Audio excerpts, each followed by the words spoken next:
Good morning, students. Today I will explain you the chapter atmospheric pollution, chemistry, ICSC. Okay. In this chapter, you learn about the introduction of atmospheric pollution, air pollutant, what are the air pollutant, acid rain, global warming and greenhouse effect, ozone and replication of ozone. Now come to the first point, atmospheric pollution. So what are this atmospheric pollution? It is, we can say that it is air pollution also. Air pollution occur when harmful or excessive quantity of substance are introduced into earth atmosphere. Source of air pollution includes gases such as ammonia, carbon monoxide, sulfur dioxide, or we can say that the unwanted substance present in our atmosphere when then we say that this is pollution. Atmospheric pollution are different types. Okay, if we see that there are different types of atmospheric pollution. So first of all we know that what are the pollution. What is the pollution? When the unwanted substance present in our atmosphere, that is called pollution. And what is the pollutant? The pollutant is what?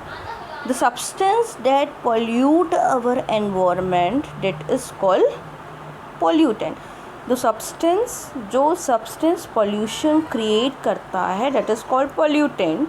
And pollution जब कुछ unwanted substance हमारी पृथ्वी को में present होता है, that is called pollution. और हम कह सकते हैं कि द अनकंट्रोल ह्यूमन एक्टिविटी के कारण, जो जैसे पॉपुलेशन हो गया, इंडस्ट्रियलाइजेशन हो गया, इनसे जो इकोनॉमिक इनबैलेंस होता है, that is also called pollution. Pollution are two type mainly. We can say that biodegradable and non-degradable. Biodegradable is what, just ऐसे pollution जिसको हम ऐसे waste, ऐसे pollutant जिसको हम easily decompose कर सकते हैं. ठीक है, जैसे कि kitchen waste can be converted easily into the manner by microorganisms. But non biodegradable is what? That cannot be broken by biological agent. Example mainly plastic. Okay, and if we go through the types of pollution, then air pollution, water pollution, soil pollution and noise pollution. The air pollution is what? When an unwanted substance present in air, like pollutant like carbon monoxide, sulfur dioxide, lead, CFC, nitrogen dioxide, nitric oxide और many more. Water pollution कैसे होता था? pollutant waste water from factories, house, fertilizer. And soil pollution, polythene, plastic waste for industry, fertilizer, pesticide and insecticide. Okay, और जो ये air pollution होता है is a significant risk factor for number of pollution related disease. It is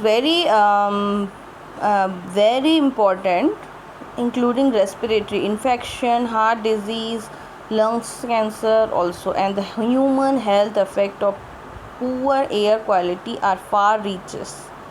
हमारा जो respiratory system है, cardiovascular system है, बहुत अफेक्ट हो रहा है ये एयर पोल्यूशन के कारण. ओके, सॉइल पोल्यूशन, जो हम फर्टिलाइज़र यूज़ कर रहे हैं, waste, plastic, polythene, pesticide for farming use कर रहे हैं, तो इससे सॉइल पोल्यूशन होता है. एंड नॉइस पोल्यूशन, तो noise pollution is industrial pollution, है ना. इंडस्ट्रियल एरिया में जो नॉइस पोल्यूशन होता है, ट्रांसपोर्टेशन के थ्रू जो नॉइस पोल्यूशन होता है, और entertainment construction, specially in man we use DJ. Okay, और हम कह सकते हैं कि harmful substance in the air cause undesirable effect on living organism. Two types के होते हैं. एक पार्टिकुलेंट पोल्यूशन होता है, गैशियस होता है. तो गैशियस में जो फ्यूल बर्न होते हैं, like sulphur dioxide, carbon monoxide produce होता है, और पार्टिकुलेंट में डस्ट और स्मोक आता है। इसके कारण बहुत सारे होते हैं पोल्यूशन होने के। तो क्या क्या कारण है? Burning of fossil fuel, vehicles, deforestation, okay, and जो एयर होते हैं पार्टिकुलेंट प्रेजेंट होते हैं, and volcano eruption and dust storm. And अगर अफेक्ट पे देखा जाए तो ये हेल्थ हजार्डियस आइज में अफेक्ट करता है, respiratory disease, acid rain, global warming और ग्रीन हाउस अफेक्ट, ये सारे एयर पॉल्यूशन के कारण होते हैं। इसको कंट्रोल भी बहुत सारे तरीके से किया जा सकता है। हम बहुत सारे चीज़ों में लॉ क्रिएट करें, कंट्रोल ऑफ व्हीकल्स, और keep the environment clean by managing the waste. Okay, now अगर एयर पॉल्यूशन पे जाते हैं तो air pollution is the introduction of chemical particulate matters और biological material that cause harm और discomfort to human और other living organism और damage the natural environment into the atmosphere. इसके कारण जैसे मैंने पहले ही बताया कि इसके कारण बहुत सारे इंडस्ट्रियल है, ऑटोमोबाइल्स है, fires and high proportion of undesirable gas, और इसका अफेक्ट होता है ह्यूमन हेल्थ को, एनिमल्स को, प्लांट्स को, और अपने एटमॉस्फेयर को। Now come to the acid rain. So what is this acid rain? Okay, तो acid rain or acid deposition, we can say that it is a broad term that includes any form of precipitation which acidic compound such as sulfuric or nitric acid that fall to the ground from the atmosphere in wet or dry form। और अगर मैं उसको हिंदी में explain करूँ तो जितने भी chemicals हमारे इंडस्ट्रियल पॉल्यूशन के थ्रू, व्हीकल्स के थ्रू, ट्रांसपोर्टेशन के थ्रू जो पॉल्यूशन निकलता है in the form of sulphur, nitrogen और कार्बन, ये हमारे एटमॉस्फेयर के ऑक्सीजन के साथ मिलकर ये ऑक्साइड्स बनाते हैं, जैसे sulphur dioxide, nitrogen dioxide, carbon monoxide, and again it mix or it's react with moisture present in our atmosphere and form nitric acid, sulfuric acid, and it carbonic acid, and it condensed in the form of cloud and precipitated as a rain। okay, और deposition पे देखें तो wet deposition जो होता है is what we most commonly think of acid, and the sulphuric और nitric acid form in the atmosphere fall to the ground mixed with rain, fog और snow. Okay, and dry deposition भी होता है इसमें एक। तो ड्राई डिपोजिशन में कहते हैं acidic particles and gases can also deposit from the atmosphere in the absence of moisture. जब मॉइस्चर के एब्सेंस में डिपॉजिट होता है that is called dry deposition. And acid particles and gas में डिपॉजिट टू सरफेस, किस surface में? Water bodies के, vegetation के, बिल्डिंग्स के, एंड क्वाइकली और में react during atmospheric transportation to form large particles that can be harmful to human health also. Okay, now look at the screen.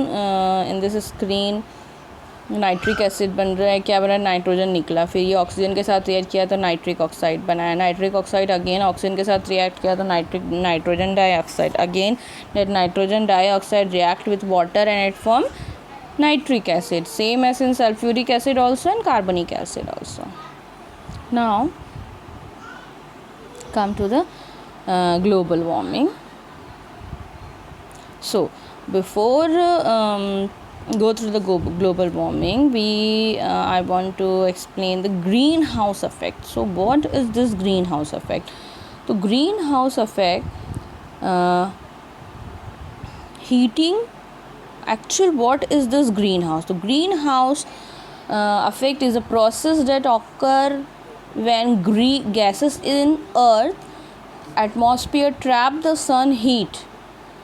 This process make earth much warmer than it would be without an atmosphere, and greenhouse effect is one of the thing that make earth a comfortable place to live also. और we can say that, अगर मैं हिंदी में explain करूँ कि what is green house affect, तो first बहुत पहले पुराने टाइम में जो ग्रीन हाउसेस हुआ करते थे हमारे यहाँ, तो ग्रीन हाउस का यूज़ क्या हुआ करता था। आप सब लोगों ने एक ग्रीन कलर का शेड देखा होगा कहीं गार्डन वगैरह में या नर्सरी में, जिसके अंदर प्लांटेशन हुआ करता है। तो प्लांटेशन वो क्या, what is the meaning of that green shade. तो व्हाट हैपन कि ग्रीन जो सनलाइट आता है, सनलाइट के साथ बहुत डिफरेंट टाइप के लाइट्स आते हैं, इंफ्रारेड, अल्ट्रावायलेट रेडिएशन और डिफरेंट रेडिएशंस होते हैं। तो वो जब आते हैं तो वो क्या करता है, फ़िल्टर होके ग्रीन हाउस के अंदर एंटर करता है। और जब रात को ग्रीन हाउस, रात को जब सनलाइट नहीं होता है तो वो जो हीट दिन में आया होता है हाउस के अंदर, ग्रीन हाउस के अंदर, वो उसी में ही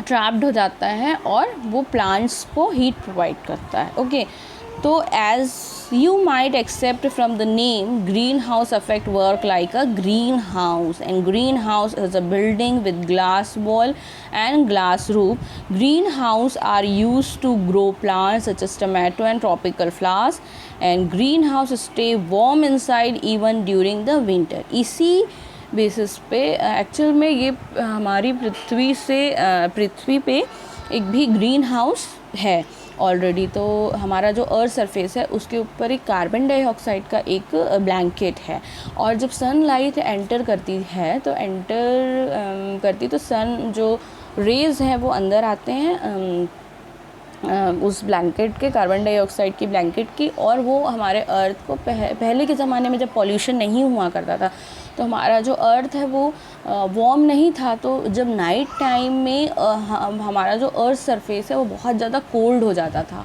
तो ये जो ग्रीन हाउस है, मतलब जो अंदर सन रेडिएशन, सन के जो रेडिएशंस है, जब वो उस कार्बन डाइऑक्साइड के फिल्टर से क्रॉस होके अर्थ सरफेस पे टकराते हैं तो वो वापस नहीं जा पाते थे, वहीं पे उससे इंटरेक्ट होके वापस अर्थ पे फिर पहुंच जाते थे। तो नाइट टाइम में वो जो रेज़ होते हैं कार्बन डाइऑक्साइड के, वो उनको अर्थ को हीट प्रोवाइड करता था। तो this is the natural green house. अब क्या हो गया है कि जब पॉल्यूशन बहुत ज़्यादा बढ़ गया है और अब हमको नाइट टाइम में अपने अर्थ को कोल्ड हॉट करने की ज़रूरत नहीं है, क्योंकि ऑलरेडी हमारा जो अर्थ है वो हॉटर हो रहा है day by day due to the pollution. तो ये जो है ग्रीन हाउस अफेक्ट, इसी को ही बोला जाता है। तो इसका अफेक्ट ये हो गया कि जब अब हमको ग्रीन हाउस उसकी ज़रूरत नहीं है, ग्रीन हाउस अफेक्ट की, क्योंकि हमारा जो अर्थ है वो रात को भी हॉट हो रहा है, मगर वो तो अपना नेचुरल प्रोसेस नहीं छोड़ेगा ना, क्योंकि उसका नेचुरल प्रोसेस है वो जो ट्रैप कर लेता है सन रेस को। ओके नाउ, और इसी से अराइज हुआ कि हमारी जो अर्थ है, हमारा जो पृथ्वी है, वो दिन प्रतिदिन गर्म होता जा रहा है, हॉटर डे बाय डे। तो heating of earth its environment due to the radiation of sun trap by carbon dioxide and water vapour in the atmosphere, this is called green house effect. और इसी कारण हमारी पृथ्वी global, हमारा जो वो है warm होता जा रहा है। तो यही ग्लोबल वार्मिंग है। एडवांटेज क्या है इसका, ग्रीन हाउस अफेक्ट का importance for evolution of earth on life on earth without greenhouse gas, all the मतलब carbon dioxide, greenhouse gas what is carbon dioxide mainly, or methane, BCFC, all this are the various that contribute the greenhouse effect. Okay, and it's necessary for evaporation of earth and formation of cloud. Okay, now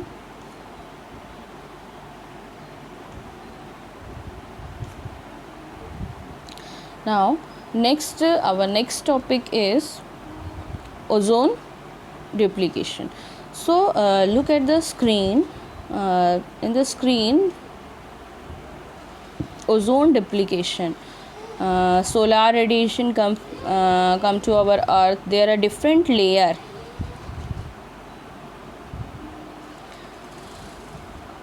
there are different layer in our earth, troposphere, ozone layer. Okay, so ozone depletion consists of what?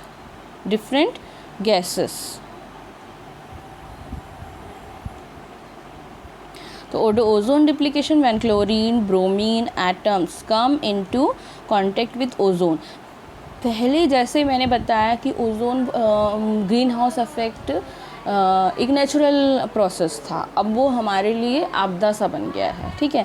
वैसे ही same ozone layer जो है हमारे atmosphere में, हमारे जो ozone, हमारे जो atmosphere में जो लेयर्स है उसमें एक ओजोन लेयर है। तो वो ओजोन लेयर क्या करता है, हमारे सन रेज से जो हार्मफुल रेडिएशन है उसको, हार्मफुल रेडिएशन को अर्थ सरफेस पे आने से रोकता है। और ये ओजोन लेयर बनता कैसे? ओजोन लेयर बनता है O+O, मतलब ऑक्सीजन के 3 एटम से O3 फॉर्म होता है। तो जहाँ पे पॉल्यूशन बहुत ज़्यादा होता है, स्पेशली इसका कॉज ओजोन लेयर डुप्लीकेशन के लिए CFC गैसेस और डिफरेंट गैसेस ऑल्सो।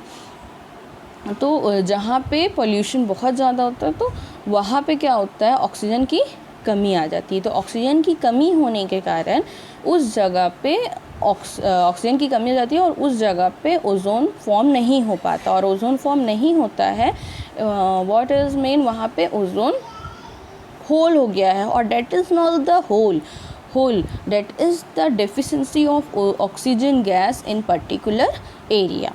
ओके, तो ozone depletion when chlorine and bromine atom come into contact with, जब क्लोरीन और ब्रोमीन एटम ओजोन के कांटेक्ट में आते हैं स्ट्रेटोस्फीयर में, तो they destroy ozone molecule and one chlorine atom can destroy over 100,000 ozone molecule before it is remove from the stratosphere. ठीक है, मतलब सोच लो कि 1 लाख, मान लो कि 1 लाख ओजोन मॉलिक्यूल को 1 क्लोरीन एटम डिस्ट्रॉय कर सकती है। And ozone can be destroy more quickly than it is natural created, और वो बहुत जल्दी डिस्ट्रॉय होती है और वो बहुत लेट क्रिएट होती है। ओजोन लेयर डिप्लीकेशन के कॉज्ड, अगर कॉज में जाए तो increase ultraviolet radiation level at the earth surface, इसके कारण जहाँ पे ओजोन की कमी हो गई तो वहाँ पे ओजोन डुप्लीकेशन हो गया, मतलब ओजोन होल बन गया। तो ये क्या करती है, ultraviolet radiation level earth surface पे बढ़ा देती है, which is damage the human health also, negative effect देता है, और increase in certain type of skin cancer, ice disease, immune deficiency disorder, etc. And ultraviolet rays also affect the plant growth and reduce agriculture production. Okay, और कैसे हम इसको prevent कर सकते हैं? तो हमारा air conditioner, refrigerator equipment do not use, हमको उसमें CFC यूज़ नहीं करना है। और बाय एस्ट्रियोल प्रोडक्ट, जो ऐसे चीज़ें जिससे अमोनिया और CFC का लीकेज होता है उसको हमको देखना है। Okay, now your chapter is completed. Thank you.